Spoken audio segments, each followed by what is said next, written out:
The Last of the 20 by Wdowski. Mushrooms.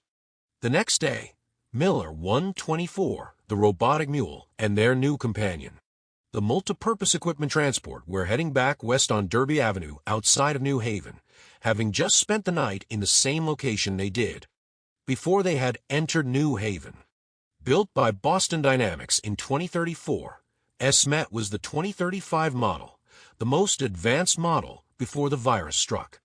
It was an 8-wheeled, autonomous flatbed vehicle the size of a golf cart, but with a much lower center of gravity.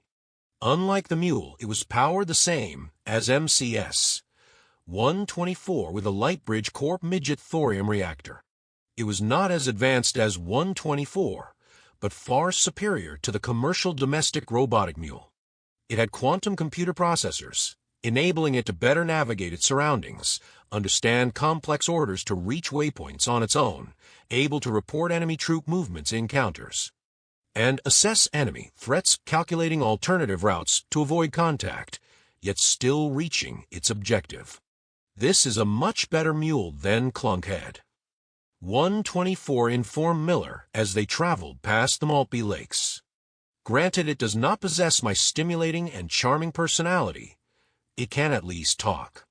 124 turned to SMET 2035 that was rolling beside the legged mule. "How are you doing?" "I am functioning at peak performance," the military mule replied. 124 then asked the same question to the commercial domestic mule, which did not reply. See nothing. "I'm glad you approve." Miller kept walking. What Miller was happy about SMET 2035, which he had found powered down in the armory, was it could carry up to 1,000 pounds of equipment. Miller stacked its flat bed with 4 Pepe rifles and 4 Pepe side arms he had taken the time to assemble. He also packed on the robotic vehicle 2 boxes of fractal hand grenades, 1 box of additional energy packs, 6 medical field kits, and 4 boxes of protein energy bars. The icing on the cake for Miller was the mule's thorium reactor was capable of charging energy packs at a faster rate than 124.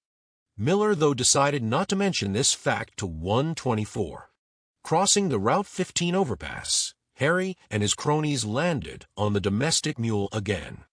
"The other mule is much better," 124 protested. "It doesn't have the same motion as a legged one," Harry replied, with his followers again signaling their agreement with crowing and head bobbing. "We are on an overpass again," stated Miller, not stopping, but looking over his shoulder at Harry and his crew. Harry landed on the road railing and looked down at the remains of Route 15. "So we are. Isn't that a coincidence?" He then flew back to the domestic mule. "Another coincidence?" "It must be. What reason would I purposely always show up when you are on overpass? Besides, our first encounter was in front of the Greenwich Library. That wasn't an overpass." "Okay, what is it, Harry?" Miller turned his head back to focusing on the road ahead of them. "Disappointed I didn't meet my demise in New Haven? Sorry if I ruined your dinner plans." "It is okay. You are still entertaining at least." Harry hopped over to the SMET. Much smoother ride, but less fun. He hopped back on top of commercial mule. "How so?" "I have purposely tried to avoid conflict. I don't see why my walking through ruined streets a worthy spectacle for your entertainment." "Agreed, but what's coming up will be." Harry took flight with his band of followers, leaving Miller and the robots below. Only a mile from Fieldview Farm, with plenty of sunlight left in the day, Miller's helmet was not picking up any of the family members on his sensors.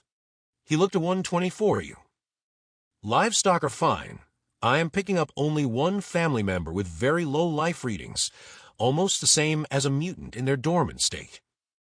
Thinking of Lisa, Miller started running. The 3 robots matched his speed. Running over and through 25 years of overgrowth, Miller and the robots wasted no time. His genetic engineering and training enabled him to reach the farm in less than 5 minutes. Miller was not disturbed from the forced run. Miller, still in prime readiness, unslung his Pepe rifle and continued to run up the farmstead's driveway to its end. Miller entered the communal tent, where he found Lisa. The tent had a few of the other members already dead or in comas. All were laying in their own pools of vomit. Miller bent down to her as the robots just stood their ground, emotionless. He took her head into his left arm. Taking a white cloth from one of his pants' cargo pockets, he used one of his water canteens to wet it and clean her face. Her eyes seemed sunken and yellowish. Her skin showed clear signs of jaundice, yellowish tint and glistening with a fever sweat. Her eyes slightly opened, feeling his caring touch. Miller. Yes, Lisa. What happened? He took off his helmet and placed it beside him, so she could see his face. Lisa, what happened? She closed her eyes one last time. Todd said it would be our best trip, were her last words as she slipped away forever. What the hell? Miller screamed, looking at Todd and the dead women and baby. There is your answer. 124 coldly replied, looking at a basket near Todd. The basket of mushrooms. Partially dazed, not believing what was happening, Miller looked at the basket. It was filled with beautiful, pure, white mushrooms. Mushrooms. Those are destroying angel mushrooms, extremely deadly, naturally forming in Connecticut. It is kind of early in the season for them, but at times they can appear in April if the mornings are damp enough in wooded areas. Miller placed Lisa's head down gently on a pillow on the tent floor. Why would they purposely ingest poisonous mushrooms? He walked up to Todd, noticing lying beside him an old copy of Rolling Stones. The pages were mostly moldy and stuck together, but it was open to one page.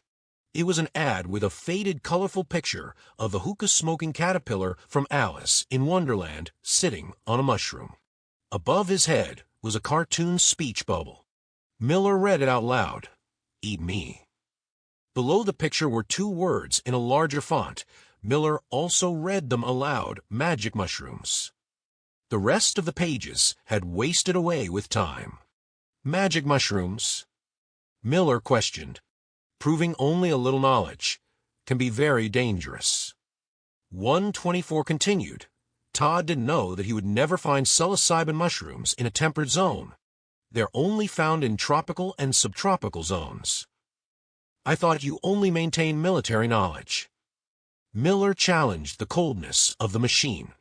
It is military knowledge. Psychedelics have been studied and used for interrogation and truth serums, mind control and psychological warfare, and fierce suppression and combat aggression. The robot explained.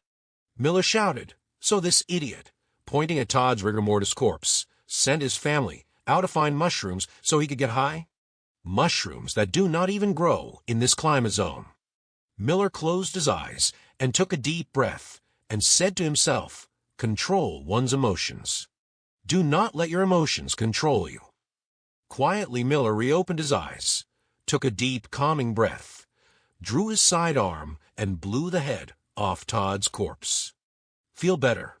Asked 124. Reholstering his weapon. Not really. I should have done that when I first met him.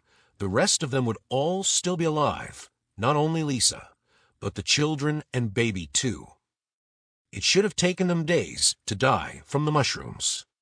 124 pointed out they were still mutants with weakened, aging organs. It hit them much faster and harder. Lisa was still alive. Miller questioned. Perhaps she ate a much smaller amount or more recently. Tragic, but at least she got to see you before she went. I have a feeling it meant something to her. 124 tried to console his companion and friend.